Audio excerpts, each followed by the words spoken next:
I worked for Los Angeles County Office of Education, Foster Youth Services for 12 years. I became interested in working with foster children when I became acquainted with how, for many of them, not all of them, how dismal their lives can be. And as I started going through the records, I saw devastating things. It was rare to see a child prescribed one drug. It was always at least 2 or 3, or sometimes 4. I would say that more than 75% of my caseload were on some type of drug. It is about restraining them. It is a chemical restraint. The main goal is to shut the child up and shut the child down. That's the goal. They would bring in busloads of children from the group homes, and the children would line up, go in, pick up their medication with the whatever staff is with them that day, and get back on the little bus and go back to their group homes. I've also seen staff gather up the children's binders, take the binders to the psychiatrist.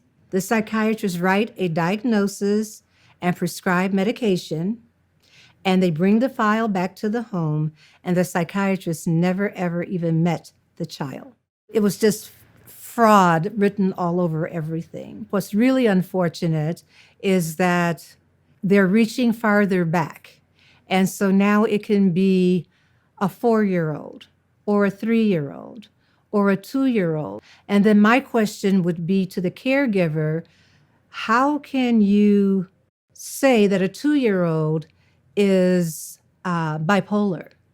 The explanation that I was given by a therapist was, well, we rolled the ball and he didn't roll the ball back. Really? A 2-year-old.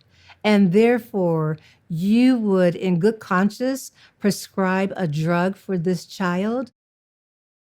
And my position would be they don't have a mental disorder.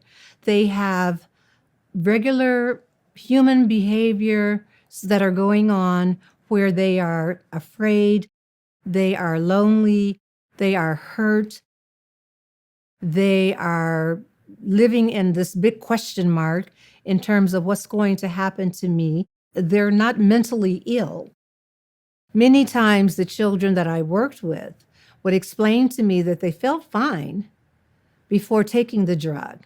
And then when they were administered the drug, they would have these feelings of nervousness inside, uncontrollable shaking of the body, this feeling that's inside, they don't know what to do with it. And they can't calm it. And the response that we have for them is to give them another diagnosis and add on some more pills. This is a form of child abuse. This has to stop.